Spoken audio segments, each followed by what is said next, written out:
Let's start chapter 9, Journey to the South Pole. Roald Amundsen, born in 1872 near Oslo, Norway, was one of the most successful explorers ever born. His career of adventure began at the age of 15 when he dropped studying medicine to go to sea. He became the first to travel the Northwest Passage in his ship Gioia in 1903 to 1906. After this expedition, plans were made to drift across the North Pole in the ship Fram. However, when news arrived of Robert Peary's successful expedition to the North Pole, he immediately turned his attention to an Antarctic expedition to reach the South Pole.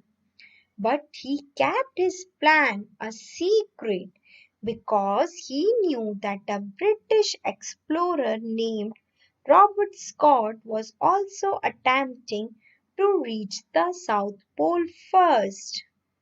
On the evening of 9 September 1910, some 3 hours before departing for Antarctica, Amundsen called the crew and said, "It is my intention to sail southwards, land a party on the southern continent, and try to reach the South Pole." Amundsen personally asked each man if he would like to join him on the historic journey. He took with him 97 Greenland dogs along with a hut and provisions for 2 years in the Antarctic. It took him 4 months to reach the Ross Ice Shelf on 14 January 1911. Amundsen chose the Bay of Whales as the winter headquarters for a number of reasons. Firstly, they could sail 60 miles closer to the pole. Secondly, they could set up their headquarters right on top of their field of work. Thirdly, animal life in the Bay of Whales was extraordinarily rich and offered all the fresh meat the man required in the form of seals, penguins, etc.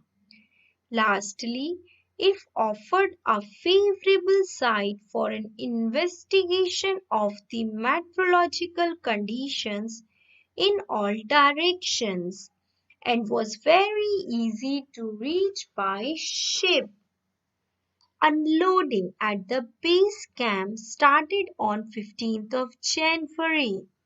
The first sledge was loaded with supplies from the ship, hitched to 8 dogs and led away by Amundsen. For the next 3 weeks, they transferred 10 tons of supplies daily to the base camp. The base camp was christened Framlinna, the home of Fram. Thereafter, depots were established at 18 degrees south, 81 degrees south, and 82 degrees south, and more than a ton of supplies had been stored in them. On 21st April, the sun finally sank and the long winter night began. Throughout the long winter, they worked on despite all hardships till finally on 8th of September 1911. They sped off across the snow, aiming to reach the 18 degrees south depot 8 men with sledges pulled by 86 dogs. By on the next day they awoke to frigid temperatures nearing 70 degrees Fahrenheit. Even the fluid in their compasses was frozen solid. Amundsen decided that it was too risky to continue towards the pole. That evening, a decision was made to make a run from the depot, unload their sledges, and race back to Freham. The plan succeeded and all the men returned to the base camp safely. But the next morning, an argument between Amundsen and a senior member of the expedition created a serious divide in the group. At noon, Amundsen announced a change in plans. He said that he would lead one party to the pole while a second party would set off to explore King Edward VII Land. Amundsen thought that if the pole party were not successful, at least there might still be a first gate for Norway. Dividing the men into two groups also meant that there were less chances of further arguments breaking out. So, on 20th of October 1911, Amundsen, along with Olaf Wieseland, Helmer Hansen, Sverre Hassel, and Oscar Wisting departed on their historic journey to the pole. They took 4 sledges, each pulled by 13 dogs. On 11th of November, the peaks of mountains were seen in the distance, while Amundsen later named Queen Maud's Range after the Queen of Norway. At the foot of the range, they camped and discussed strategy for the final push to the pole, some 340 miles away. The final plan was to take supplies and provision for 30 days, along with the remaining 42 dogs, and make the climb. The men struggled against driving snow and the thick fog. The dogs were hungry and exhausted, and the men had many sores and frostbitten faces. Still, the party pushed on. The closer they came to the pole, the more Amundsen worried out. Scott had already beaten them to it. However, the temptation to race on was shared by everyone. At about 3 p.m. on Friday 14th of December 1911, there was a simultaneous cry of halt. As the sledge meters suggested their arrival at the South Pole. They had achieved their goal, symbolic of their struggle in unity. Each of the men, with their frostbitten hands, grasped the Norwegian flag and planted it firmly at the geographical South Pole. Amundsen named the plain King Haakon VII's plateau after the King of Norway. There were festivities in the tent that evening, with each man sharing a little seal meat. Following the festive dinner, preparations for departure began. A tent was erected, naming it Polhem, with Amundsen leaving a message inside for Scott, along with the letter for King Haakon. Now children, come to comprehension exercises. In this we have to answer the following questions orally. Why did Amundsen keep his plans of traveling south a secret? Because he knew that a British explorer named Robert Scott was also attempting to reach the South Pole first. Now come to second. Amundsen personally asked each man if he would like to join him on this historic journey. What does this tell you about Amundsen? This tells us that the Amundsen was very crazy for his trip. Why was the journey historic? Amundsen personally asked each man if we would like to join him on his historic journey. It shows that Amundsen's journey was historic because he reached at South Pole on first time. Now come to B. In this we have to take the correct answer. Ronald Amundsen was born on 1872. Greenland docks along with a hut and provisions for 2 years in the Antarctic. Unloading at the base camp started on 15th of January. Now come to C. Answer the following questions. These questions you have to answer on the basis of chapter.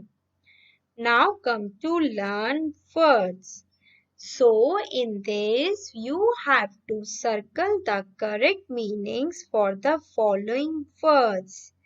You may refer to a dictionary also, and you also have to make sentence by using these words. Intention means purpose, and sentence can be Ravi pushed Shen with intention to hurt him. Site means location. The site of the meeting was out of city. Frigid means freezing. Ladakh is frigid region in India. Risky means dangerous. Mountaineering is a risky job. Exhausted means weary. The players were exhausted after the game. Depart means leave. He reached station after departing of train. Erect means build. The structure was erected by the engineers. Struggle means fight. The two girls were struggling on the road. You can make any sentence. Now look at the following sentences. We ate and drank. We ate cakes and drank tea. In the first sentence, ate and drank have no object, whereas in this sentence, cakes and drank have objects. For ate, cake is the object. For drank, tea is an object. Now come to this. In this, we have to underline the verb and the object of the verb. Amundsen kept his plan a secret. Kept, then plan is an object. The dogs pulled the sledges across the snow. Pulled is the verb and sledges is the object. Amundsen took 97 dogs with him. Took is the verb, dogs is an object. At last they reached the plateau. Reached is the verb and plateau is an object. The man ate seal meat. Ate is the verb and seal is the object. They had achieved their goal. Achieved is the verb and goal is an object here. The crew erected a tent at the South Pole. Erected is the verb and tent is an object. Amundsen left a message for Robert Scott. Left is the verb and message is an object. Now children come to learn to talk and listen. This one you have to do this conversation with your partner. Now learn to write here. You have to imagine yourself as Roald Amundsen and then you have to make 2 entries in your diary for one of the following statements you felt about the difficulties in unloading supplies in winter, about Scott reaching before you, on sighting Maud's range, on arriving at the South Pole. So, how can you write? Unloading at the base camp started on 15th of January. The first sledge was loaded with supplies from the ship, hitched to 8 dogs and led away by Amundsen. For the next 3 weeks, they transferred 10 tons of supplies daily to the base camp. The base camp was Christen Framim, the home of Fram. Thereafter, depots were established at 80 degrees south and 81 degrees south and 82 degrees south, and more than a ton of supplies had been stored in them. On 21st of April, the sun finally sank and the long winter night began. Like this, you can make 2 entries.